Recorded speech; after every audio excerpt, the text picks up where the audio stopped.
Ba't hindi mo na pagawa yung bahay mo? Yung mga kahit kahoy-kahoy.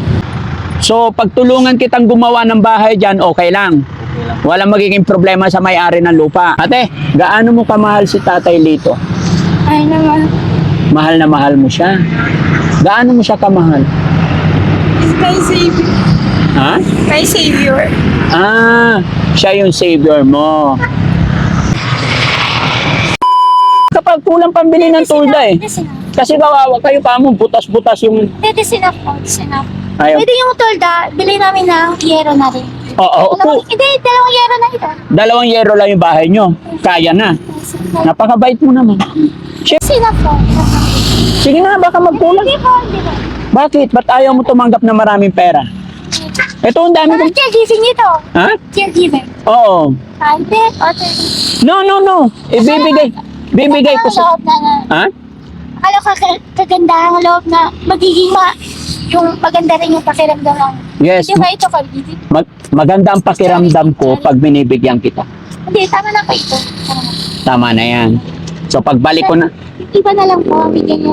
Ay, Yung iba rin ang bigyan. Ay, yung iba rin ang bibigyan ko. Ito po, another po po dun sa, malapit sa Austria. Ay, bibigyan din namin yon. Mahirap din ba yon? Opo. Sige. Napakabait mo naman. Hindi ba? Doon ko ibigay. Sigurado ka. Okay. Happy ka ba na nakatanggap ka ng blessing ngayon? Thank you. You're welcome. Itago mo. Karga mo sa bag. Ay, silito. Babalikan kita, ha? Okay. Salamat. Ay. Oo. Bait mo naman. Ay, yung mabait din ang bigay. Mabait din, oo. Yun ang trabaho ko. Kaya babalikan kita para padalhan kita anong gusto mong grocery. Ay, nabang bahala. Ako nang bahala. Ulam, ano bang gusto mong ulam? Silito po yun. Si Lito ang bumibili. O, sige. Babalikan kita ulit, ha? Okay. Tawagin ko si Lito. Oh. Ayan, ipapahawak daw niya yung pera sa'yo. Maraming salamat po sa tulong po. Ha? Lapit ka dito, sir, para makuha yung ano. Sir, nung nagbahay ka dito, nagpaalam ka sa may-ari, okay lang naman daw. Kahit na kahoy-kahoy, walang problema.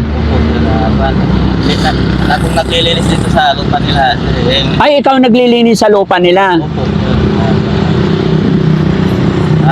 Ako ang naglilinis kaya pinatira ako dito. Kaya pinatira ka dito. Ba't hindi mo na pagawa yung bahay mo? Yung mga kahit kahoy-kahoy. Kasi wala sa pag-aarap ko ng pamumuhay po, sir, kaya hindi ko magawa-gawa yung bahay po. Oo. Kung may bibili ako ng panggamit na gagawa. Marunong kang gumawa ng bahay. Karpintero ikaw. Nagkukontraksyon po ako. Construction ka. Opo. So, pagtulungan kitang gumawa ng bahay dyan, okay lang. Okay lang. Walang magiging problema sa may-ari ng lupa. Wala po. Kasi ako naglilinis itong lupa nila. Ikaw ang naglilinis. Opo. Sobra dito sa bypass ng kalsada itong ginagawa nila, sir. Oo. Kaya dito ako tumira na kasi uli na po ako sa magulang, patay na po yung Patay na mga magulang mo. Mga kapatid mo. kapatid ko po, wala na po. Ilan kayo magkakapatid? Dati, lalo kaming lalaki, kaso akong panganay nila, patay na yung kapatid ko po. Patay na lahat yung kapatid mo? Po, ako ang wife na kapatid nila po. Ikaw ang panganay. Bakit namatay yung dalawang mong kapatid? Mga bata pa sila. May sakit po. May sakit. Salamat sa kabutihan mo, ha, para kay ate. Huwag mong pababayaan. Maraming salamat po sa tulong niyo po.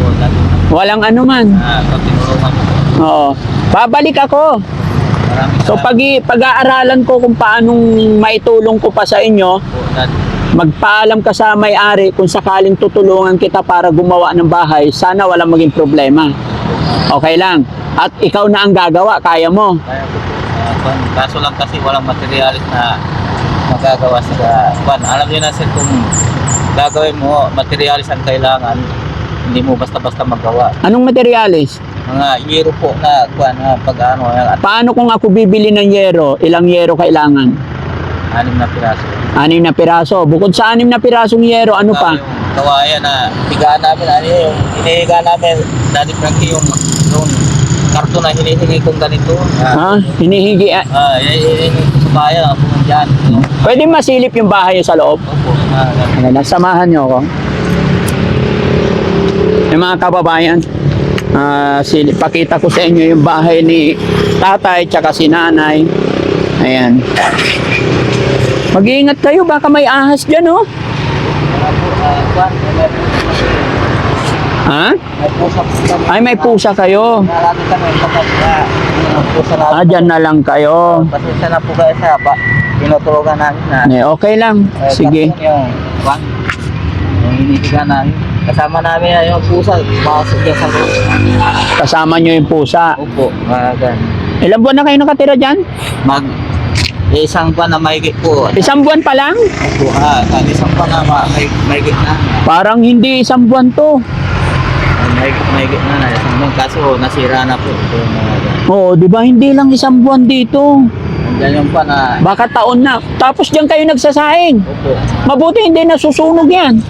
Hindi po, sabi ko sa kay Miriam, ingatan mo po, pagka masunugan tayo, wala tayong matiraan, sabi ko. Oo, eto tignan mo, tolda lahat. Opo. Tapos karton lahat yan. Oo. Tapos diyan ka magsasaing, baka masunog kayo. Hindi, tinatalya namin yung tubig din, pagkakasali may masunog. Naka-ready ang tubig. Opo, dati po. Sige, tay. Pasensya ka na sa akin. Makulit ako. Marami akong tanong. Opo. Para gusto ko kasi malaman ang lahat-lahat. So, ipag-pray lang natin na sana makabalik si Daddy Frankie at kung ano ang pwedeng maitulong ni Daddy Frankie sa'yo, ha? Opo. Okay, sana malagpasan ninyo yung problemang ito. Opo. Maraming salamat po sa tulong niyo po, Daddy Frankie. So, Ayun mga ang kababayan, buhay mga kabarangay, nakita nyo po yung sitwasyon ni Ate Lisel. Hindi, Miriam po. Ate Miriam. Miriam po ang pangalan At saka po. si Tatay Lito. Opo. May isang anak. May isa po. Kaya lang nag-aalaga, biyanan mo. Opo. Bakit hindi kayo ang nag-aalaga? Ayaw nila dito, ayaw tinutulogan namin na ito, baka maano na, lamok daw. Baka makagat ng lamok. Opo, yan, tinutulogan namin, karton lang ang namin. Pinaka, Ngayon mga kababayan, mga kabarangay, tayo na lang po ang umunawa sa lahat.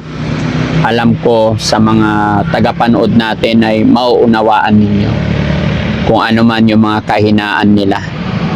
So, sa ngayon mga kababayan, hindi ko pa alam kung saan ako magsisimula para matulungan tong mag-asawa na ito. Pero pag-iisipan ng Team Daddy Frankie kung paano tayo makakatulong. Dahil sa ngayon, ngayon pa lang namin napuntahan dito, pero makita nyo naman yung kalagayan nila, nakakaawa, tulda. At sabi ni ate, is bibili daw sila ng tulda para may pangsapin para hindi sila maulanan, no? So maraming salamat. Alis na po kami, tay. Maraming po salamat po, Daddy Frankie. Babalik kami dito. Lapit ka nga kay nanay. Maraming salamat po sa tulong niyo po, Daddy Frankie. Oo. Salamat po sa tulong niyo po. Kasi lumakad ako, dahil na may karamdaman ako, ginagag ko na ako na yung napasma ko. Dikit ka na. Ayan. Ayan. Oo, di ba? Ate, gaano mo kamahal si Tatay Lito? Ay naman. Mahal na mahal mo siya. Gaano mo siya kamahal? It's my savior. Ha? My savior. Siya yung savior mo. Bakit? Paano mo naramdaman yun? Kasi ginagawa niya akong anak niya. Ginagawa ka niya, anak. Kaya mahal na mahal ka rin niya. Kaya mahal na mahal mo rin siya.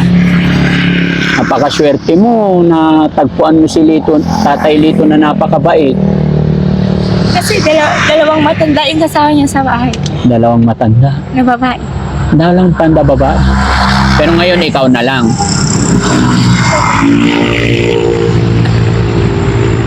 Si Tatay Lito naman, gaano mo ka mahal si ate? Ito rin din. Kaya, Daddy Frankie, kasi mahal din ako na nautos ko, iniintindihan din ako kung umuwi ako, nagluluto na ng makain namin. Nagkakaintindihan kayo. Bahala ka na dito, mag-anak ako ng makain natin sa sisikat. Alam mo na yung pamumuhay natin kung hindi ako mag-anak ng makain. Tatay Lito, wag mong mamasamahin. Hanggang saan ang natapos mo po? High school lang po. High school lang. So marunong ka naman sa pera. Po. Magkano yung pera nandyan sa'yo? Kano yung binigay? 2,600. 2,600. Dagdagan natin para may pambili kayong pagkain kasi dinadagdagan ko, ayaw na ni ate. Oh, Maraming salamat po. okay. Para may pambili kayong mga gamit nyo, ha? Maraming salamat po sa tulong niyo po dati. Bibila ko ng gamit namin sa bahay. Minsan ginagamit niya yung pag-ano sa sandok na pagkain namin, yung kutsara, nalalaglag sa kwan. Magkano ba sinisweldo mo pagko-construction? Bali lang po dati sa 350 lang. O, 350 araw-araw. Opo. Kung ang trabaho namin dati, Frankie, yung trabaho namin hirap, yung magbukay ka ng lupa, kahit na may langgam yan, pinagkakita namin sa hirap ng buhay. Saka, yung halimbawa po na pahirapan ganyan na building, pinagtsatsagaan ko dati, Frankie, na magbubuhat ako kahit na hirap sa hirap ng buhay po. Okay lang yun. Basta laban lang, ha? Opo. Pag-pray natin, sana makabalik ako, matulungan ko pa kayo. Opo. Pag-iisipan ko kung ano pa ang pwede kong itulong sa inyo. Maraming salamat po sa tulong niyo po. O, basta huwag mong pababayaan yung asawa mo. Opo. No? Magpasalamat ka kay Daddy Frankie na Salamat po. Walang ano man. Magmahalan kayo, ha? Huwag mong pababayaan. Opo, Daddy Frankie. Sige. Maraming salamat po sa tulong niyo lahat. O, itabi mo na yung yung bigas. Maraming salamat po, sir. Si Daddy Frankie, si Daddy Frankie, pinuntan tayo, tinutulungan tayo.